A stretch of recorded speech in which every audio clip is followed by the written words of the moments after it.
कृष्ण के वचन जीवन के सबसे कठिन समय में आपको प्रेरित करने की शक्ति रखते हैं।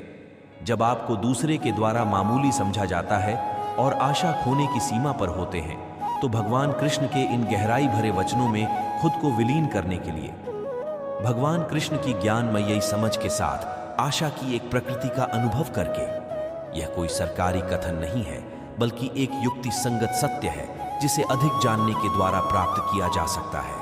चलो हम अद्भुत महाभारत की कहानी को याद करें। महायुद्ध की शुरुआत से पहले दुर्योधन को एक विकल्प प्रस्तुत किया गया।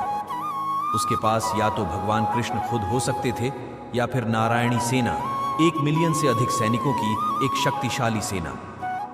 भगवान कृष्ण की शौर्य और शक्ति को अनदेखा करते हुए दुर्योधन ने विचार किया कि संख्यात्मक अधिकार उसकी विजय की गारंटी देगा। क्या उसे पता था कि उसे क्या प्रतीक्षा कर रही है? जब युद्ध विस्तार में आया तो भगवान कृष्ण ने अर्जुन और अन्य पांडवों को विजय की ओर प्रेरित किया। उनकी अद्वितीय युद्ध योजनाएं और अर्जुन को सिखाए गए रणनीतियां इतिहास की सर्वश्रेष्ठ मानी गई। इसीलिए श्री कृष्ण के वचन न केवल गहरी ज्ञान रखते हैं बल्कि युद्ध नीति में महत्वपूर्ण मार्गदर्शन के रूप में भी मान्यता प्राप्त करते हैं। ये अमूल्य सुझाव आपकी मोटिवेशन को उठाने और आदर्श में आपको प्रेरित करने के लिए अत्यंत महत्वपूर्ण होते हैं। जो मन की खोज में लगे रहे वही सच्चे प्रेम को पाता है। अच्छा कर्म करने में ध्यान रखो, फल की चिंता मत करो। समस्त जीवों की एकता को समझो, तभी तुम स्वयं को पूर्ण मान सकोगे। जो शांति मन से आती है वही असली शांति होती है। जीवन का मकसद सिर्फ जीना नहीं होता बल्कि अपने और दूसरों के लिए भागीदारी करना होता है। जब तुम अपने अंदर की दिव्यता को समझोगे तब तुम ब्रह्मा का रूप देख पाओगे। भगवान के भक्त सिर्फ मंदिरों में नहीं बल्कि हर जगह मिलते हैं। प्रेम करो, क्योंकि प्रेम ही जीवन की एकमात्र शक्ति है।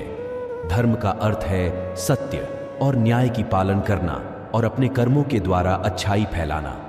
अपने मन को वश में करो, तब सभी विकारों से मुक्ति मिलेगी। जीवन की राह पर चलते रहो, क्योंकि श्री कृष्ण हमेशा तुम्हारे साथ हैं। भगवान कृष्ण की कृपा से जीवन में आनंद और समृद्धि का आभास होता है। प्रेम से जीने की कला को श्री कृष्ण ने हमें सिखाया है। श्री कृष्ण के चरणों में आनंद और संपूर्ण प्राप्त करो। जीवन सच्ची खुशियों से भर जाएंगे।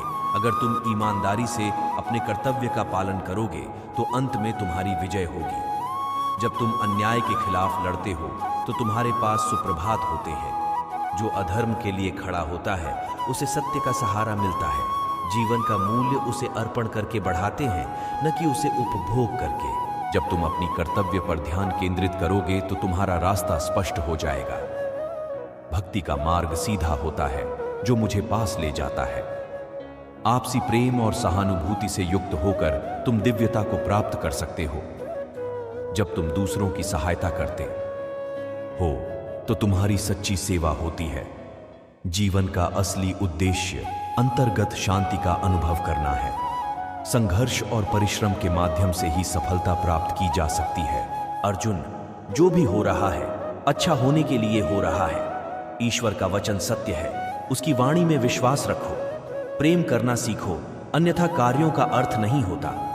जब तुम प्रेम करोगे तब तुम्हारा मन परमात्मा के पास बस जाएगा। जीवन का मार्ग ध्यान, भक्ति और सेवा के माध्यम से जाता है। इन तीनों में पूर्णता प्राप्त करो और अनंत शांति को प्राप्त करो। चिंता मत करो, भगवान हमेशा तुम्हारे साथ है। जो कुछ हो रहा है वह उनकी इच्छा के अनुसार ही हो रहा है। आपके कर्म आपके द्वारा नहीं बंधते बल्कि आपकी आस्था के आधार पर बंधते हैं। जो भी कर्म तुम प्रेम से करो वह आपको मुक्ति के मार्ग में ले जाएगा। जब तुम किसी को न्याय देते हो तब तुम परमात्मा का कार्य कर रहे हो। न्याय का पालन करना तुम्हें आत्मिक शक्ति और स्वतंत्रता प्रदान करेगा। अहंकार को त्यागो,